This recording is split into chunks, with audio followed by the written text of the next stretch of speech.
Fala, meus queridos! Bom dia, boa tarde, boa noite a todo mundo que está escutando. Seja bem-vindo ao canal da Rookies Brasil, eu sou o Guilherme e aqui eu falo um pouco sobre draft, NBA e tudo que envolve o universo dos prospectos desses jogadores que estão para entrar na NBA. E esse canal pode ser um pouco seu também, basta você se inscrever aqui embaixo, deixar o seu joinha, ativar as notificações para não perder nada que sair aqui no canal. Comenta, manda para todo mundo que você conhece que gosta de basquete, até quem não gosta, para entender aí, quem sabe, né, começa a acompanhar agora, entende quais são as próximas estrelas da NBA. A gente tá aqui para falar sobre isso. Certo? Hoje eu vou falar de outro atleta com uma força nominal incrível. Collin Murray-Boyles, ala pivô de South Carolina, que vem sendo um dos atletas mais polarizantes dessa classe. E hoje eu vou explicar um pouco do porquê que você vai ler alguns mocks e você vai ver ele saindo no top 5, em alguns você vai ver ele saindo fora da loteria, alguns chamando ele de um dos melhores atletas dessa classe, outros dizendo que talvez ele não tenha impacto na NBA. A gente vai entender um pouco do porquê disso. O Murray-Boyles, ele é um ala pivô, né? um point forward, como gostam de chamar, a posição número 4. Foi nessa posição que ele atuou a maior parte da carreira universitária dele por South Carolina, certo? Onde ele jogou nessa temporada. O Murray-Boyles, ele é um cara de 2 metros de altura, tá? Vamos pensar, para começar a análise, em alguns atletas, em alguns jogadores da posição número 4, que possuem mais ou menos a mesma altura. O melhor nome, talvez, que vem à sua cabeça, é o de Draymond Green, tá? E de fato eles são jogadores muito parecidos fisicamente. A questão é que o Murray-Boyles, ele pesa aproximadamente 240 libras, o que dá mais ou menos 108 quilos. E aí se você para pensar em caras dessa posição com esse peso, só existem caras pelo menos uns 5, 7, até 10 centímetros maiores do que ele. Aaron Gordon, Jeff Green, Batum, Julius Randle. Todos esses jogadores são mais altos do que o Murray-Boyles e possuem um peso aproximado, mas ainda pesam menos do que o Murray-Boyles. O Randle, se eu não me engano, é o único que pesa um pouco mais, só que o Randle é o maior dessa lista, tá? Comparado com esses nomes que eu citei, o Randle é o único que pesa mais que o Murray-Boyles, mas ele também é o mais alto. Tá? Com isso, a gente consegue começar a entender o que é o jogo dele. Um point forward pesado, mas não tão alto. Isso traz algumas complicações para ele, mas também traz algumas vantagens. E é aqui que começa a ficar polarizante quando a gente fala desse nome. Porque você precisa fazer um exercício de fé para imaginar o quão positivo ou negativo ele vai ser dentro de uma equipe da NBA. Porque, de fato, no college, na NCAA, ele é um atleta muito bom. Só que a gente precisa entender que existem algumas regras diferentes. E que, por isso, um cara desse peso e desse tamanho, em 2025, talvez não seja dos melhores para a NBA. Ou você pode pensar que as posições número 4 e número 5 estão mudando. E que hoje em dia esse atletismo desses alas fortes, como o Jason Tatum e até o Cooper Flagg, que é um cara que costuma jogar na posição número 4, não é mais tão necessário, e que hoje em dia alas pivôs e pivôs com QI de jogo e feeling de passe e tudo mais são mais necessários do que esses caras. Vai da sua concepção, vai do que você acha, e eu acredito também que vai muito do time, né? Eu acho que esse é o principal ponto e o que torna o Murray-Boyles talvez um jogador de difícil encaixe. Mas a gente vai entender um pouco como é que ele joga nos dois lados da quadra. Defensivamente, ele pode ser considerado um playmaker defensivo. E aí a gente pode traçar algumas comparações de alguns drafts atrás com o Jeremy Sohan. Nesse sentido de, ele é um cara que normalmente está no centro da defesa e ele está comandando as movimentações defensivas. Ele direciona os alas e os armadores para os seus marcadores, direciona o pivô que ele tem que fazer. Se está em zona, ele consegue controlar bem a movimentação. Em ice, coisas assim, ele se dá bem. E se ele está defendendo pick and roll, por exemplo, ele também consegue criar uma comunicação muito boa na defesa, né? O que fez com que ele se sobressaísse na maior parte dos lances. Eu vou deixar alguns lances aqui. Então, assim, defensivamente é o que faz o Merle Boyles ser considerado, numa média, vamos dizer assim, um top 10. Porque ele pode, sim, de imediato, já impactar a defesa de um time da NBA. E aí a gente tem esse aspecto mais mental, digamos assim, de ser um cara que gosta de controlar a defesa e que com isso também tem uma boa leitura tática do ataque adversário, mas também combina com o físico dele, que defensivamente é um físico muito interessante para se defender dentro do garrafão. E aí entram alguns pontos, que ele não é um excelente rim protector, ele não é um excelente protetor de aro, ele não é um excelente protetor de poste baixo, no mano a mano ali contra um pivô que gosta de jogar de costas. Ele não é excelente defendendo no perímetro, ele não é excelente fazendo essa corrida, dando tocos, roubando bolas, mas ele é bom em tudo isso. Mas não é excelente em nada. E aí que vem aquela questão do exercício de fé que eu comentei antes. Um cara que faz tudo bem, mas ele não é especialista em nenhuma das coisas, e ao mesmo tempo ele gosta de ser o cara que comanda taticamente a defesa, são valências muito positivas. Eu consigo enxergar ele sendo uma peça fundamental de uma defesa na NBA. Mas eu acredito que para ele funcionar numa defesa na NBA, você precisa já ter uma defesa bem fundamentada, você precisa já ter atletas que componham essa orquestra defensiva. Ele pode ser um maestro dessa orquestra, pode ser, mas para isso você precisa de músicos bons. E aí você vai ver o quanto ele é um bom maestro ou não.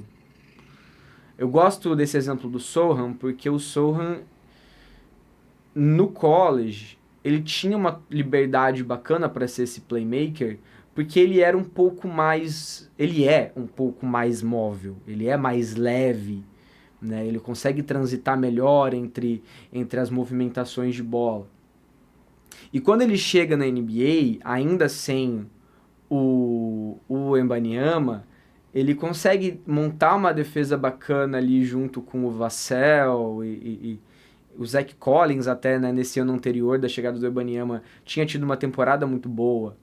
E quando chega o Wembanyama, que é um defensor geracional, o Sohan ele pode ter pode continuar mantendo essa característica de playmaker defensivo, porque ele tem um dos melhores defensores dos próximos 15 anos na NBA com ele.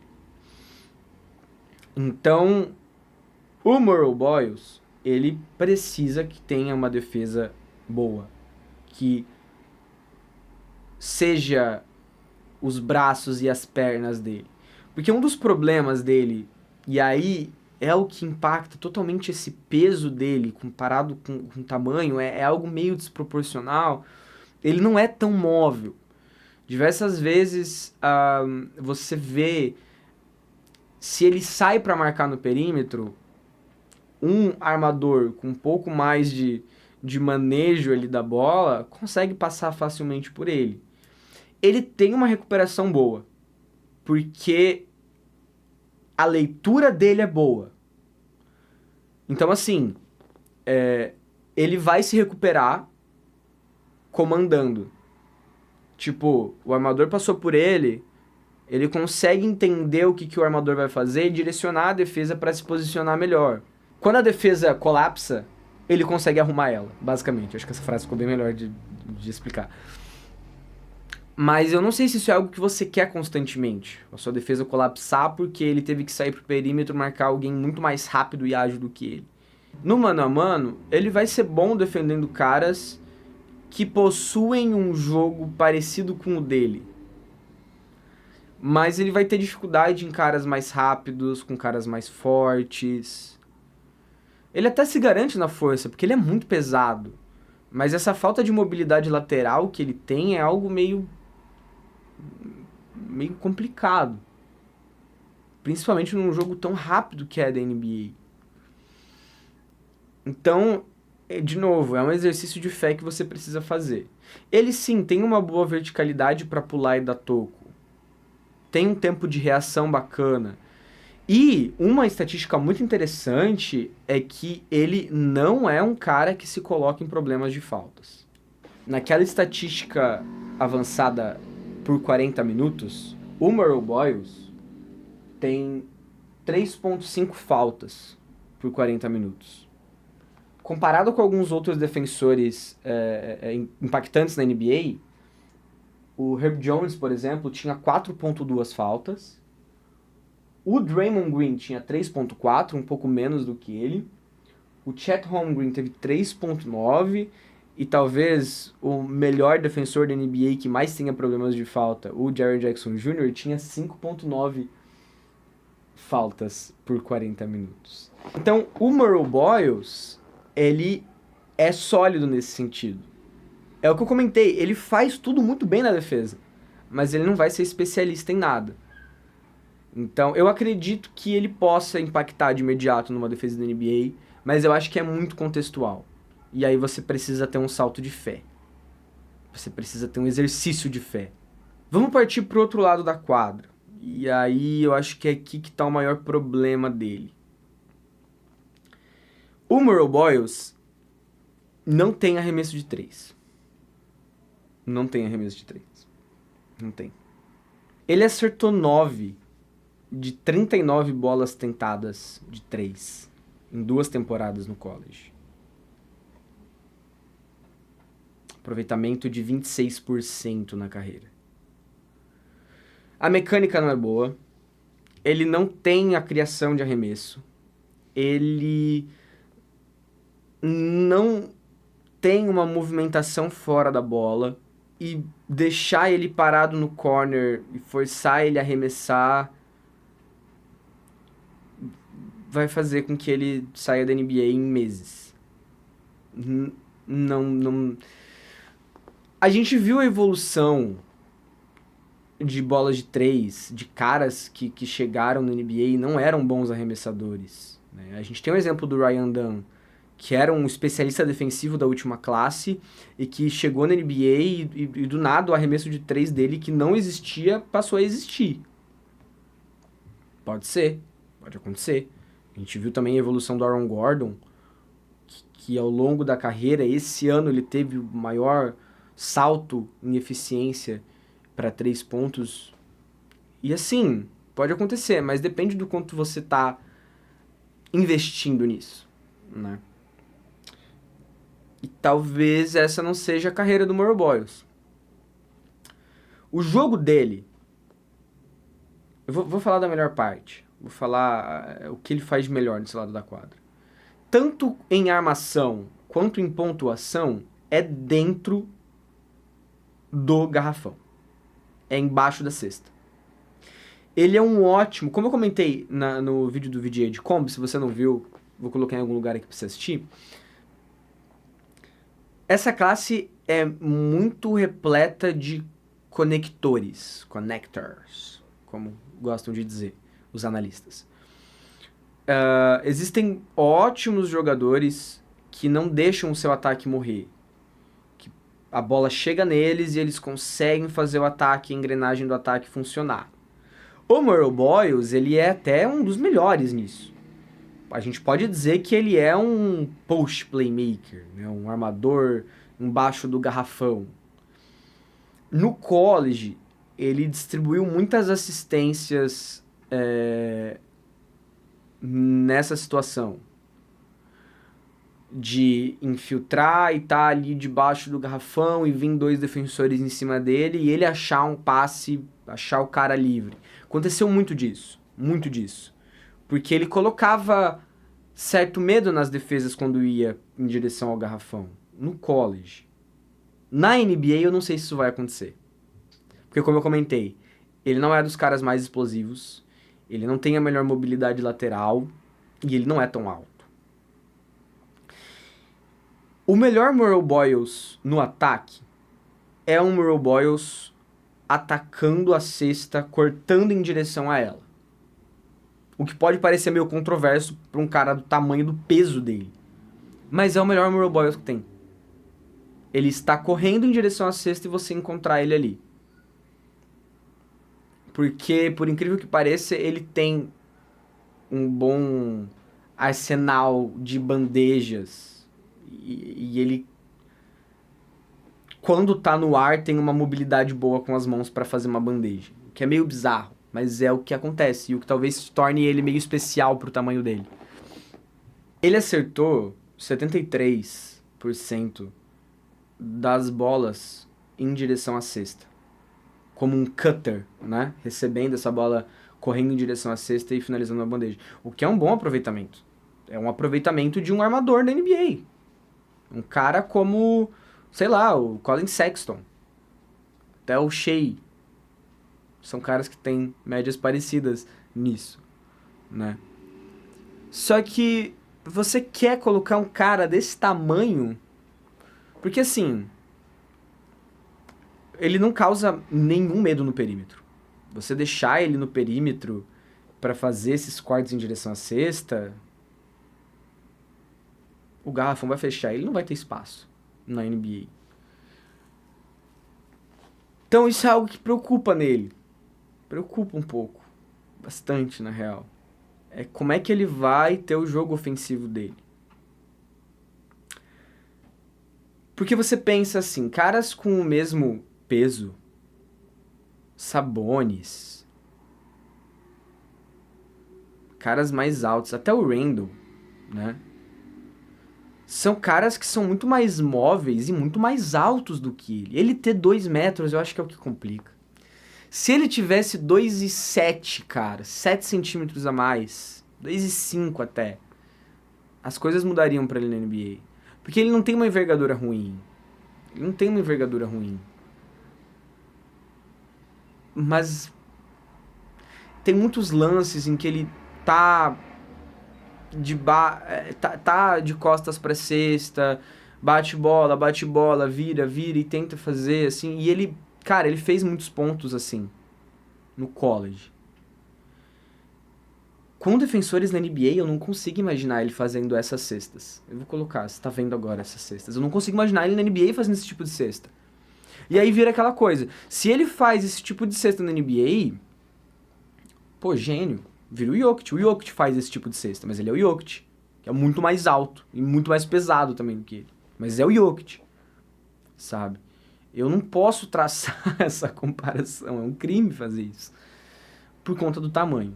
Pá, isso é muito complicado. É isso que eu acho que complica muito a vida do Murray Boyles.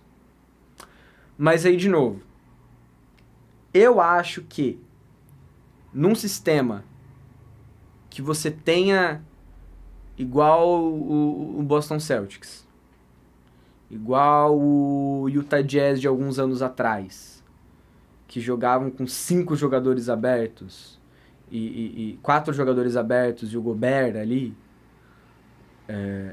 eu acho que ele pode ser esse cara. Eu acho que ele pode ser. Porque ele tem um controle de bola bom. Ele bate a bola, infiltra, ele tem um bom touch, que chamam, né? Mas ele não tem a altura do Gobert. Ele tem a altura do Cade Cunningham, do Dort, sabe? O Thunder é uma equipe que fez isso, né? Usou o J-Dub como pivô em algumas ocasiões, usou o Lu Dort como pivô em algumas ocasiões. Então ele é um cara que tem a capacidade de atuar como um pivô de small ball, bem otimista, um 4, se você tem um pivô geracional, assim. Pô, eu acho que eu passei 20 minutos só descascando ele, né? E o pior e mais controverso que possa parecer, eu gosto dele como jogador. Porque ele é diferente. Ele é um tipo de jogador diferente que a gente vê. Não é toda a classe que tem um jogador como esse, sabe? Ele não é um ala de 2,7 hiperatlético que sempre aparece, sabe? Não, ele é diferente.